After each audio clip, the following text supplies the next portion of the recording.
We called everybody in and tried to find representatives from the different organizations and people working professionally with the dogs,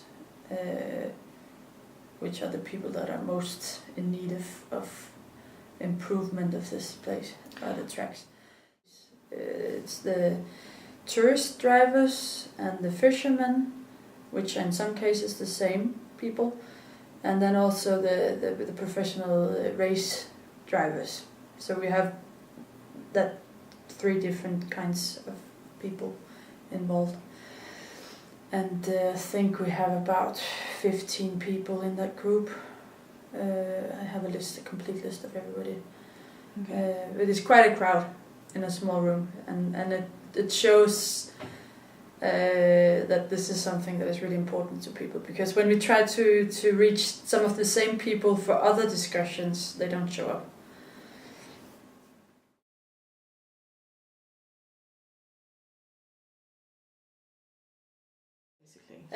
The outcome of the February meeting was first of all to present the idea of improving the dog sled trail, and then of course present the different ways that we had thought of could be a solution, and hear their professional opinion on would this work or is this a stupid idea, and also hear their own ideas for maybe things that we didn't think of. It showed up that some were skeptic, not all, but when we started to explain how we would do the things more detailed, and we could test things before we did it everywhere, and most people seemed to like the idea of at least trying to do something. And also another good thing was that we had a consultant from outside that had collected test samples of the different materials that we would like to discuss. And he brought that to the meeting, so everybody could touch and feel, and we discussed, would this be good for the paws of the dogs, or would it be destroyed by snowmobiles, and would it work in reality? Which I think was a really good idea, instead of just talking of things that you cannot see.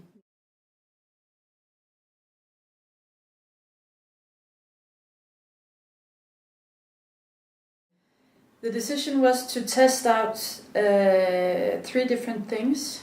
This net, the fork trick, and also there was an idea about trying recycled fish nets that we have a lot of, because we're a fishing town,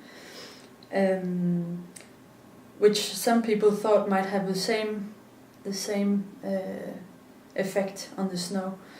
And then also we discussed the possibility of putting up more snow fences, like we have a little bit of today.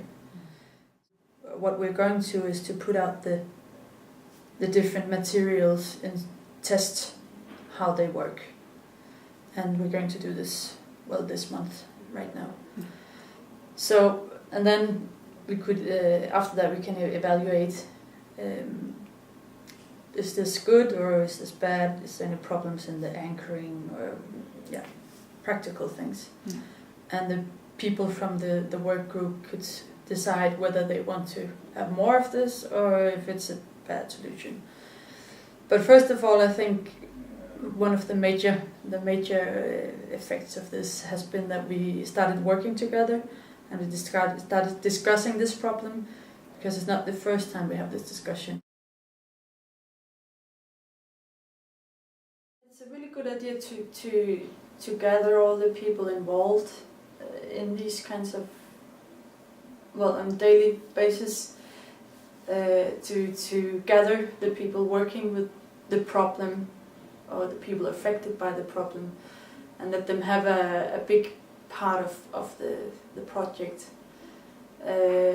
Because we have a lot of projects going on here, but not everybody is involved in the projects, ordinary people.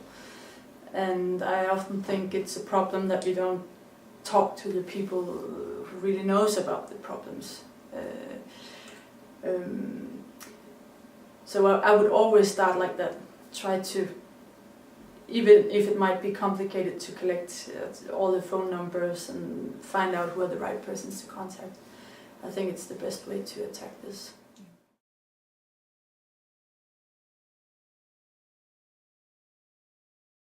There's especially one thing that you have to calculate with a lot of time, because we're in Greenland and we have cold winter, maybe 6 or 7 months of the year. Of course we can discuss things and we can go dog sledding in that time, but we cannot really work and put out things or construct things outside the summer, which is maybe 3 months long. And we don't have any ship connections bringing materials or anything up here. That's one reason that we couldn't put up the test material in the springtime. Even though we decided that we wanted to try it right away in February, the materials couldn't come till April with the ship. Yeah, you should be aware that it might be problematic to get the needed dispensations and permits to put up the different things. Even if you think it's a small thing, it might not be in the system. Yeah, you don't want to promise too much to the group, to the working group, or at least be realistic about what you might not be able to do. You have some ideas and you want to try them, but also to talk about how much money is there and what is the time limits, so that people have a realistic idea about what they're going into. Because the first reaction was EU money. We would like to have we could build a lot of things, and we should have machinery, and we should have all kinds of installations, and we were like, no, we need to keep it more simple than that. So be honest about what are the limits of the project.